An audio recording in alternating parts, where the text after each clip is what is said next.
Bonjour à tous et bienvenue sur ma chaîne de développement personnel et de motivation. Aujourd'hui, je vais vous parler d'un sujet très important et passionnant. Comment développer les compétences futures nécessaires pour réussir dans un monde en constante évolution? Vous le savez, nous vivons dans un monde qui change de plus en plus vite, avec des innovations technologiques, des transformations sociales, des défis environnementaux et des opportunités professionnelles. Pour s'adapter à ces changements, il ne suffit plus de se reposer sur ses acquis, il faut sans cesse apprendre, se former, se réinventer et se dépasser. Mais quelles sont les compétences futures dont nous avons besoin pour réussir dans ce monde en mouvement? Selon le rapport du Forum économique mondial, les 10 compétences les plus demandées en 2024 sont les suivantes. La résolution de problèmes complexes. La pensée critique. La créativité. Le management des personnes. La coordination avec les autres. L'intelligence émotionnelle. Le jugement et la prise de décision. L'orientation service. La négociation. La flexibilité cognitive. Ces compétences sont transversales, c'est-à-dire qu'elles peuvent s'appliquer à différents domaines, métiers et situations. Elles sont aussi évolutives, c'est-à-dire qu'elles peuvent se développer et se renforcer avec le temps et l'expérience. Elles sont donc essentielles pour réussir dans le monde de demain. Mais comment les développer? Il n'existe pas de méthode unique et universelle, mais je vais vous donner quelques conseils et astuces que j'ai testés et approuvés pour améliorer ces compétences futures. Pour développer la résolution de problèmes complexes, il faut s'entraîner à analyser les situations, identifier les causes, générer des solutions, évaluer les conséquences et mettre en œuvre les actions. Vous pouvez vous exercer en utilisant des jeux de logique, des cas pratiques, des puzzles ou des énigmes. Par exemple, vous pouvez essayer de résoudre le cube de Rubik, de programmer une application mobile, de construire un meuble en bois ou de trouver la sortie d'un labyrinthe. Ces activités vont stimuler votre cerveau, votre logique et votre créativité. Pour développer la pensée critique, il faut s'entraîner à questionner les informations, les sources, les arguments, les hypothèses et les opinions. Vous pouvez vous exercer en lisant des articles, des livres, des podcasts ou des vidéos sur des sujets variés. Qui, quoi, quand, où, comment, pourquoi? Par exemple, vous pouvez lire un article sur la crise climatique, vérifier les sources, analyser les arguments, comparer les points de vue et vous faire votre propre opinion. Ces activités vont renforcer votre esprit critique, votre curiosité et votre ouverture d'esprit. Pour développer la créativité, il faut s'entraîner à imaginer, à innover, à expérimenter et à sortir des sentiers battus. Vous pouvez vous exercer en utilisant des techniques de brainstorming, de mind mapping, de scénarisation ou de dessin. Par exemple, vous pouvez imaginer un nouveau produit ou service, créer une carte mentale sur un thème, écrire une histoire ou un poème ou dessiner un personnage ou un paysage. Ces activités vont libérer votre imagination, votre originalité et votre expression.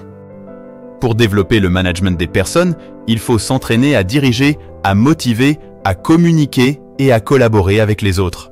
Vous pouvez vous exercer en participant à des projets collectifs, en prenant des responsabilités, en donnant du feedback et en demandant de l'aide. Par exemple, vous pouvez organiser un événement, animer une réunion, coacher un collègue ou un ami, ou demander conseil à un mentor ou un expert. Ces activités vont améliorer votre leadership, votre motivation, votre communication et votre collaboration. Pour développer la coordination avec les autres, il faut s'entraîner à écouter, à comprendre, à s'adapter et à coopérer avec les autres. Vous pouvez vous exercer en travaillant en équipe, en partageant des idées, en respectant les règles et en résolvant les conflits. Par exemple, vous pouvez participer à un jeu coopératif, échanger des astuces, suivre un protocole ou une procédure, ou négocier un compromis ou un accord. Ces activités vont développer votre écoute, votre empathie, votre adaptabilité et votre coopération. Pour développer l'intelligence émotionnelle, il faut s'entraîner à reconnaître, à exprimer, à gérer et à utiliser ses émotions et celles des autres. Vous pouvez vous exercer en pratiquant la méditation, la respiration, le yoga ou la pleine conscience. Par exemple, vous pouvez méditer quelques minutes par jour, respirer profondément, faire des étirements ou des postures, ou observer vos sensations et vos pensées. ses activités et votre utilisation de vos émotions. Pour développer le jugement et la prise de décision, il faut s'entraîner à évaluer, à choisir, à assumer et à apprendre de ses choix. Vous pouvez vous exercer en faisant des listes de pour et de contre, en utilisant des matrices de décision, en suivant votre intuition ou en faisant des bilans. Par exemple, vous pouvez faire une liste de pour et de contre pour choisir un voyage, utiliser une matrice de décision pour acheter un ordinateur, suivre votre intuition pour choisir un partenaire ou faire un bilan de vos réussites et de vos échecs.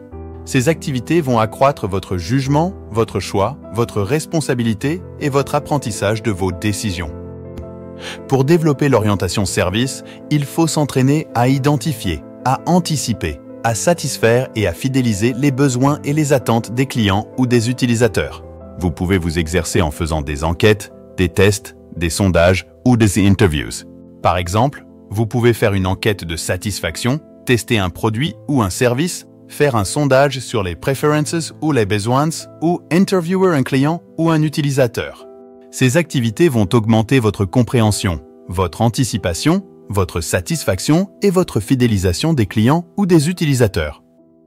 Ça, pour développer la négociation, il faut s'entraîner à préparer, à argumenter, à écouter et à conclure une négociation. Vous pouvez vous exercer en négociant des prix, des délais, des conditions ou des avantages. Par exemple, vous pouvez négocier le prix d'un produit ou d'un service, le délai d'un projet ou d'une livraison, les conditions d'un contrat ou d'un accord, ou les avantages d'une promotion ou d'un partenariat. Ces activités vont renforcer votre préparation, votre argumentation, votre écoute et votre conclusion d'une négociation. Pour développer la flexibilité cognitive, il faut s'entraîner à changer de perspective, à apprendre de nouvelles choses, à s'adapter à de nouvelles situations ou à résoudre de nouveaux problèmes. Vous pouvez vous exercer en changeant de point de vue, en apprenant une nouvelle langue, un nouveau sport ou un nouveau loisir, en voyageant dans un pays étranger ou en découvrant une nouvelle culture ou en résolvant un nouveau problème ou un nouveau défi. Ces activités vont stimuler votre changement de perspective, votre apprentissage, votre adaptation et votre résolution de nouveaux problèmes ou de nouveaux défis. Voilà, j'espère que ces conseils et astuces vous ont plu et vous ont donné envie de développer vos compétences futures. N'hésitez pas à me laisser vos commentaires, vos questions ou vos suggestions. Et n'oubliez pas de vous abonner à ma chaîne pour ne rien rater de mes prochaines vidéos. Restez connectés et préparez-vous à booster vos compétences futures avec moi. Je vous dis à bientôt et je vous souhaite une bonne journée et une bonne réussite dans vos projets.